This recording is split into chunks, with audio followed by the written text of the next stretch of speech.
Chapter 8. Mastery over Death.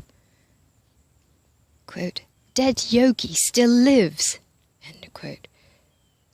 Read the headlines in Los Angeles papers in reporting the passing of Paramhansa Yogananda, founder of the Self-Realization Fellowship in Los Angeles, California. Quote, "Mortuary technicians today revealed the amazing story of Paramhansa Yogananda as his body lay in state at Self-Realization headquarters here. They say his body is still not technically dead 20 days after his death. The mortuary director of the cemetery declared that the body of Yogananda, who died during a speech at the Biltmore Hotel, was under daily observation by his staff from March 7th to March 27th, when the bronze casket was sealed.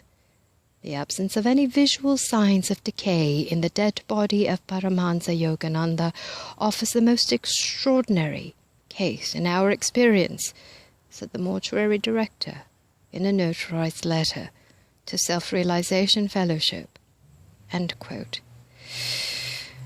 Now, in reference to Yogananda's body, that was not a miracle.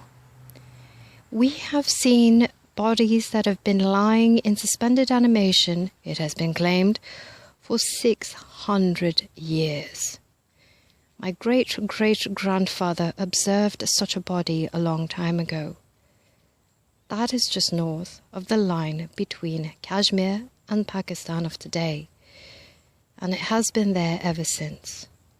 That body, of course, was laid down as a sign of the displeasure aroused in India, first by the Mohammedan invasion, then child marriage, and also the deep caste system that invaded India. It has lain there ever since. It is about 14 years since I last saw the body. Also, I was in the vicinity during the First World War. At that time, there were about 200 British soldiers trapped in the mountains north of this place, and they asked for safe transportation through this country.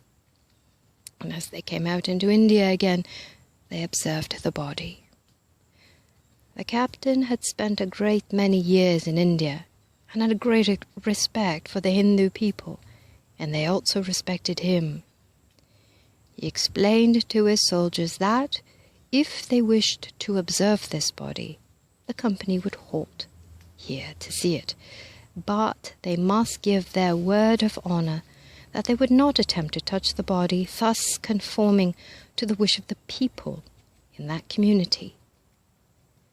So many people have gone to view that body that the flagstones that lie around the canopy where this body is lying are worn through.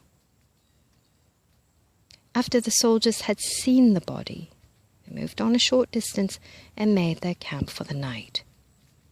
After the camp was ready, one of the sergeants asked the captain for leave. I had this directly from the captain.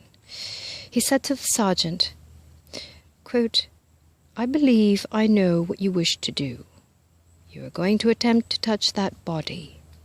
Now, unless you give me your word of honor that you will not attempt to touch it, I will refuse you the leave." End quote. The sergeant gave his word, he got his leave, and went up to observe the body. At that time, the officers carried what is known as a little quirt. He walked up to the body and attempted to touch it with that quirt, and he fell dead. The captain told me I was the first one to be notified, and, of course, my first thought was that someone was watching and had shot the man dead in revenge. But the captain said he went there immediately and made a thorough examination of the soldier's body, and there wasn't a mark on it.